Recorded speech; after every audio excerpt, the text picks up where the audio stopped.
Well,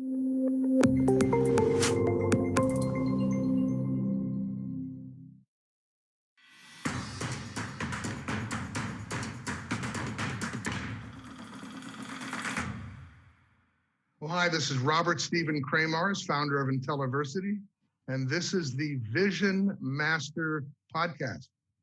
And today we have with us somebody I've really loved working with in the past, looking forward to working with her again.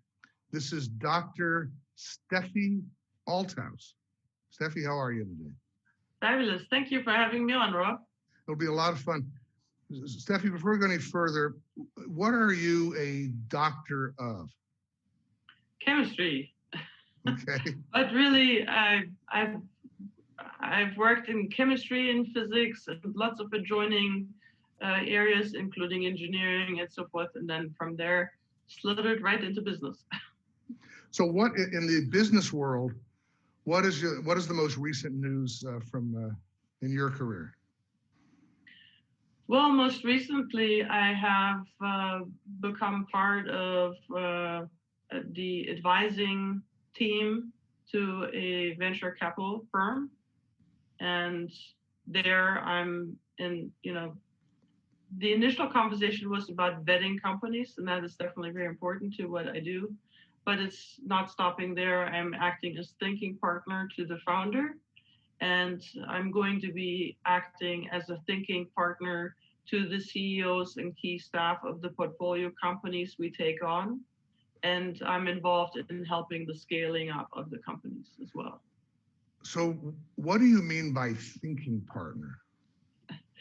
Yeah, a thinking partner is someone who helps you think things through and with fresh eyes, because you're always too close to yourself. So it has to be somebody who's not so close to yourself, but who can look at it with fresh eyes and discover new perspectives, and that means unearthing and revealing new opportunities, as well as also some threats that might have to be addressed. So you said threat, right? Threat, yeah. What is the biggest threat that CEOs you're working with are facing?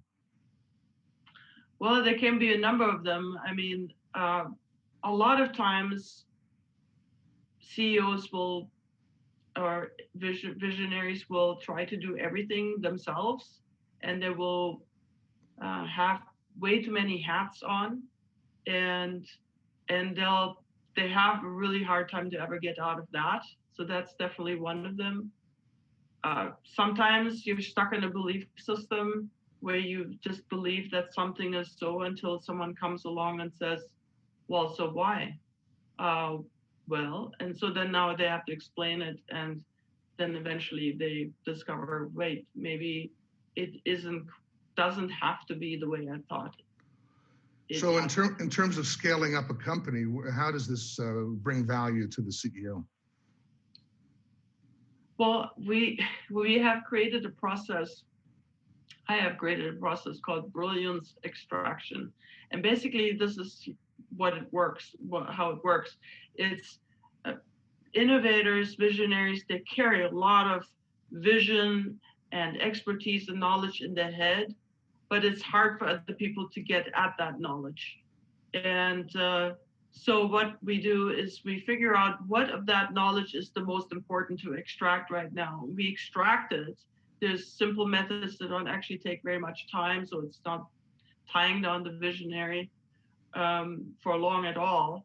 But we do it while we run along, building everything, and then build it into a system.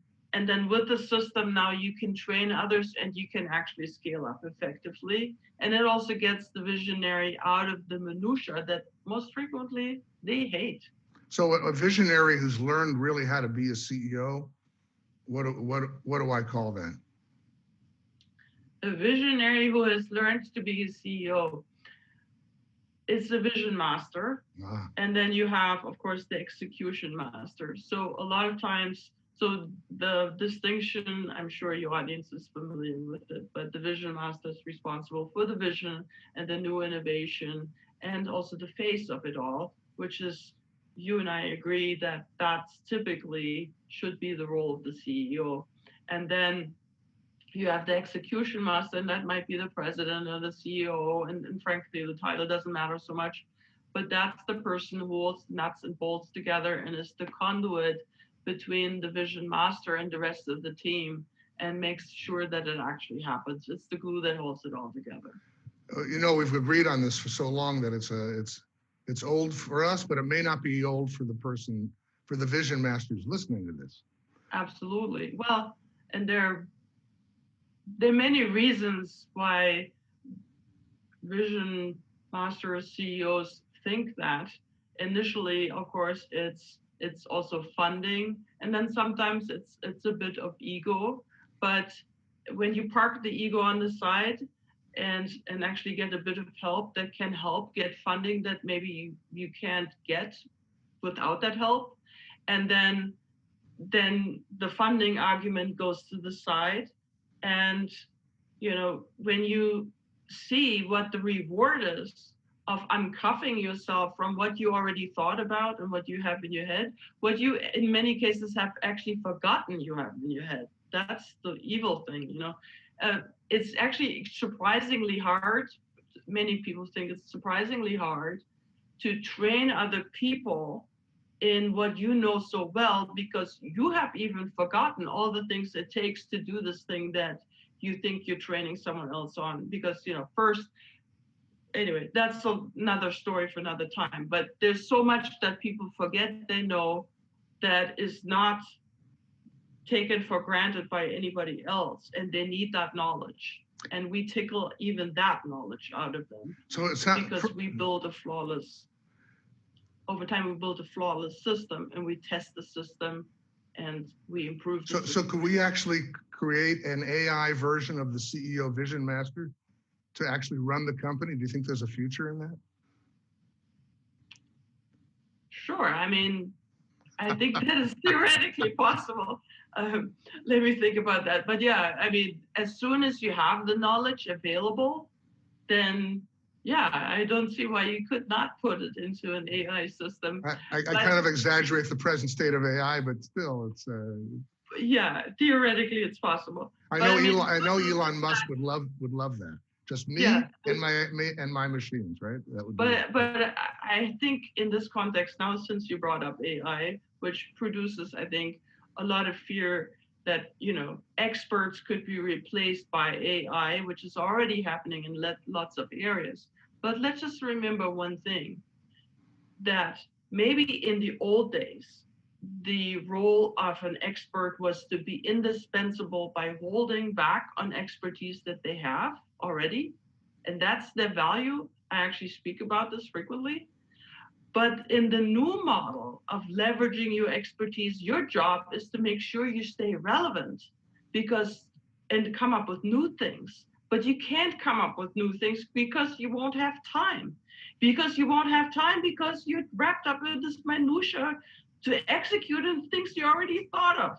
And Brilliance Extraction solves that problem. It is a pain for the people who are still cuffed by that. And it's a sigh of relief when they finally get out of it. Wow. It sounds like you can be of some help to companies scaling up before they've raised money in order to clarify the vision and to build a better team, more effective team, and as well as after they've gotten their funding. We're both. Absolutely, yes. Yeah. Part of that is, to tickle the vision out of them and to make it into a succinct and simple and tellable, transferable vision so other people can get it without having to sit on, at a conference table for half a day and they still come out confused. Because some visionaries could really change the world, but they can't tell their own vision to save their lives. Well, I might be calling you for myself too. Stephie, we got to go. How can people reach out to you and contact you? How can our vision masters reach you? Yeah, the easiest way is to go to Dr. Stephie, Dr. Stephie, Stephie,